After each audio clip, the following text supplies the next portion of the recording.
ಸಿನಿಮಾದ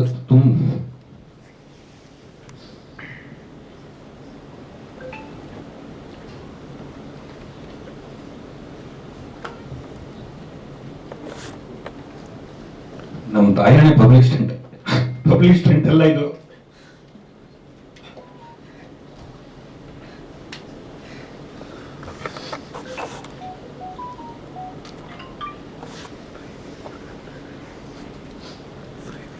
ಈ ಸಿನಿಮಾ ಬಗ್ಗೆ ಮಾತಾಡಬೇಕು ಅಂದ ತಕ್ಷಣ ಕಣ್ಣಲ್ಲಿ ಬರುತ್ತೆ.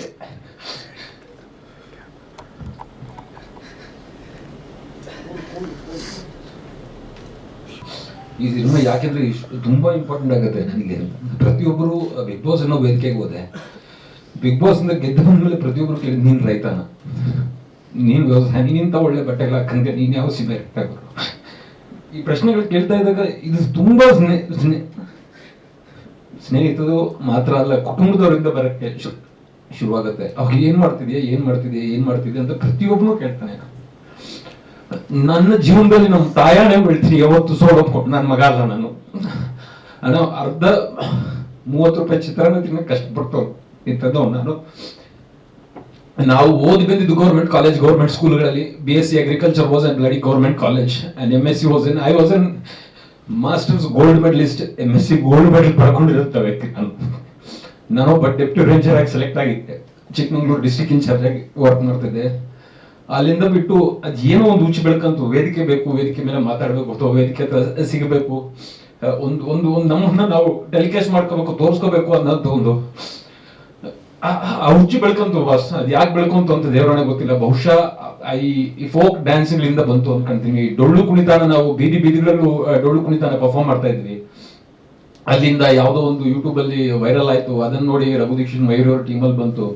ಅಲ್ಲಿಂದ ಫ್ಲೈಟ್ ಹತ್ತೋದನ್ನ ಶುರು ಮಾಡಿದ್ರು. 5 ಸ್ಟಾರ್ ಹೋಟೆಲ್ ಪರ್ಫಾರ್ಮ್ ಮಾಡ್ತಿದ್ವಿ. ಇವೆಲ್ಲವನ್ನು ನೋಡ್ತಾ ಅಕ್ಕಪಕ್ಕ ಇಟ್ಲ ಸ್ನೇಹಿತರೆ ನಮ್ಮನ್ನು ಬೆಳೆಸಿದ್ದು. ನೀವೇನಾದ್ರೂ ಮಾಡಬೇಕು, ಇಂಥದ್ದು ಮಾಡಬೇಕು ಅಂತ ಬಿಗ್ ಬಾಸ್ ಒಂದು ಅಪ್ಲಿಕೇಶನ್ ಆಗಿದ ತಕ್ಷಣ ಬಿಗ್ ಬಾಸ್, ನನ್ಗೆ ಸುಮಾರು ಜನ ಹೇಳ್ತಾರೆ ಬಿಗ್ ಬಾಸ್ ಗೆದ್ದಿರೋದು ನನ್ನ ಅದೃಷ್ಟ ಅಂತ. ದೇವರನ್ನ ಬಿಗ್ ಬಾಸ್ ಗೆದ್ದಿದ್ದು ನನ್ನ ಅದೃಷ್ಟ ಅಲ್ಲ, ಬಿಗ್ ಬಾಸ್ ಸೆಲೆಕ್ಟ್ ಹಾಕಿದ್ ನನ್ನ ಅದೃಷ್ಟ. ಯಾಕಂದ್ರೆ 8 ಲಕ್ಷ ಅಪ್ಲಿಕೇಶನ್ಗಳಲ್ಲಿ ಒಬ್ಬರು ಸೆಲೆಕ್ಟ್ ಆಗೋದು ದೊಡ್ಡ ವಿಚಾರ, 18 ಜನದಲ್ಲಿ ಗೆಲ್ಲೋ ದೊಡ್ಡ ವಿಚಾರ ಅಲ್ಲ ನನ್ನ ಪ್ರಕಾರ. I was competing with 8 lakh auditions, 8 lakh auditions ಎಲ್ಲ ಬಿಗ್ ಬಾಸ್ ಒಳಗಡೆ ಹೋಗಿದ್ದಂತ ವ್ಯಕ್ತಿ. ಒಬ್ಬ ಕಾಮನರ್, ಪ್ರಾಮಾಣಿಕ, ನಾನು ಒಬ್ಬನೇ ಕಾಮನರ್ ಇದುವರೆಗೂ ಗೆದ್ದಿರೋದು ಅಂತ ನಾನು ಬಿಲೀವ್ ಮಾಡ್ತೀನಿ. ಅಟ್ಲೀಸ್ಟ್ ಅದಕ್ಕೂ ಮೊದಲು ಸುಮಾರು ಜನ ಈ ಆಡಿಷನ್ಸ್ ಅಥವಾ ಒಂದು ಸಣ್ಣ ಪುಟ್ಟ ಡೈರೆಕ್ಷನ್ ಅಥವಾ ಯಾವ್ದಾದ್ರು ಇದ್ದು ಒಳಗಡೆ ಹೋದಂತ ವ್ಯಕ್ತಿಗಳು ಗೆದ್ದಿದ್ದಾರೆ ಬೇರೆ ಭಾಷೆಗಳಲ್ಲಿ. ಆದ್ರೆ ಅದಾದ್ಮೇಲೆ ಅಲ್ಲಿಂದ ಬಂದಾದ್ಮೇಲೆ ತುಂಬಾ ಅವಮಾನಗಳು. ನೀನ್ ಯಾವ ರೈತ, ನಿನ್ಗೆ ಹೆಂಗೆ, ನೀನೇನು, ನಮ್ ತಂದೆ ತಾಯಿ ನೀನ್ ಜಮೀನ್ ತೋರ್ಸೋ, my father is not a farmer. ಪ್ರತಿಯೊಬ್ರು ನನ್ನ ಹತ್ರ ಬಂದು ಹೇಳ್ತಾರೆ ನಾನು ರೈತನ ಮಗ ಸರ್ ಅಂತ. ನಾನು ರೈತನ ಮಗ ಅಲ್ಲ ಗುರು, ನಾನೇ ರೈತ. ವ್ಯವಸಾಯ ಮಾಡ್ತಾ ಇದೀವಿ. I have introduce few products to the farmers. ಲಕ್ಷಾಂತರ ನಾನು ಈ ವೇದಿಕೆ ಮುಂದೆ ಹೇಳ್ತೀನಿ, ನೀನು ಬಿಗ್ ಬಾಸ್ ಇಂದ ನೀನು ಬಂದ ಆಚೆಗೆ ನಿನ್ನ ರೈತರಿಗೆ ನೀನ್ ಏನ್ ಕೊಡುಗೆ ಅಂದ್ರೆ, ಅಣ್ಣ 40 ಪ್ರಾಡಕ್ಟ್ಗಳನ್ನ ತಯಾರು ಮಾಡಿರುವ ಸೈಂಟಿಸ್ಟ್ ನಾನು. We have seaweed based, amino acid based and biofertilizers, biopesticides, bioinsecticide ಅಂತ ಬ್ಯೂಟಿಫುಲ್ ಲ್ಯಾಬ್ಗಳನ್ನ ಮುಖಾಂತರ ನಮ್ಮ ಪ್ರಾಡಕ್ಟ್ ನ ತಯಾರು ಮಾಡಿ ಇಡೀ ಸೌತ್ ಇಂಡಿಯಾ ಅಲ್ಲಿ ಡಿಸ್ಟ್ರಿಬ್ಯೂಟ್ ಮಾಡ್ತಾ ಇದ್ವಿ ನಮ್ಮ ಪ್ರಾಡಕ್ಟ್ ರೇಂಜ್ ನ. ಇದು ನಾವು ರೈತರಿಗೆ ಮಾಡ್ತಾರೋ ಕೊಡುಗೆ.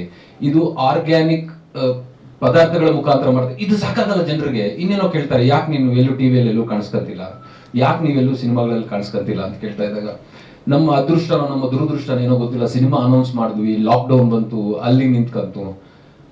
ಯಾವುದು ನಾನು ಪ್ರೊಡ್ಯೂಸರ್ ಅಂತ I am not the producer. ನಾನು ಶೋಕಿ ಪ್ರೊಡ್ಯೂಸರ್ ಆದೊಂದು ದೇವರಾಣೆ ಅಲ್ಲ. ಈ ಸಿನಿಮಾ ದುಡ್ಡು ಬರುತ್ತೆ ಅಂತ ಪ್ರೊಡ್ಯೂಸರ್ ಆದೊಂದು ದೇವರಾಣೆ ಅಲ್ಲ.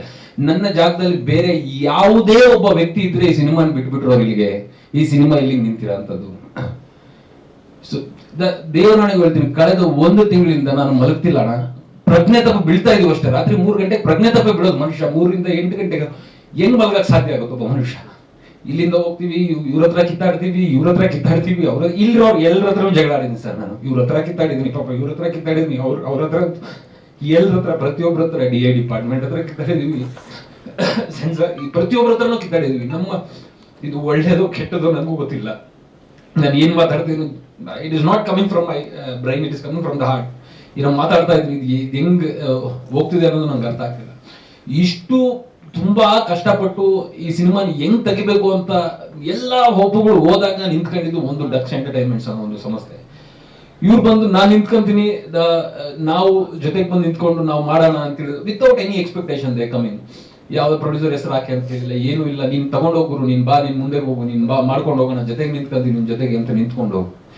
ಈ ಸಿನಿಮಾನ ಹೊರಗಡೆ ಬರೋಕೆ ಎಷ್ಟು ಪ್ರಯತ್ನಗಳು ಪಡ್ತಿದ್ವಿ. ನಾನು ಅದಕ್ಕೆ ನಾನು ಯಾರ್ದಾದ್ರು ಏನಾದ್ರು ಬೈದ್ರೆ ಐ ವಾಸ್ ರೂಡ್, ದಯವಿಟ್ಟು ಫೋನ್ ನೋಡಬೇಡಿ ಅಂತ. ಇದು ಆ ಇನ್ಸ್ಟಿಂಕ್ಟ್ ಅಲ್ಲಿ ಬಂದಿರೋದಷ್ಟೇನೆ.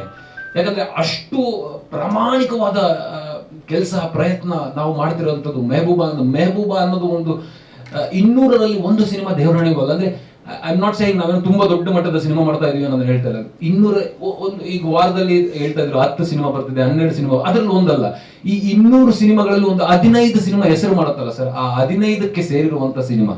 ಇದನ್ನ ನಾವು ಪ್ರಾಮಾಣಿಕವಾಗಿ ತೆಗೆದಿದ್ದೀವಿ. DA ಆಗಿದೆ, ಬ್ಯೂಟಿಫುಲ್ ಆಗಿ ಬಂದಿದೆ ಸಿನಿಮಾ.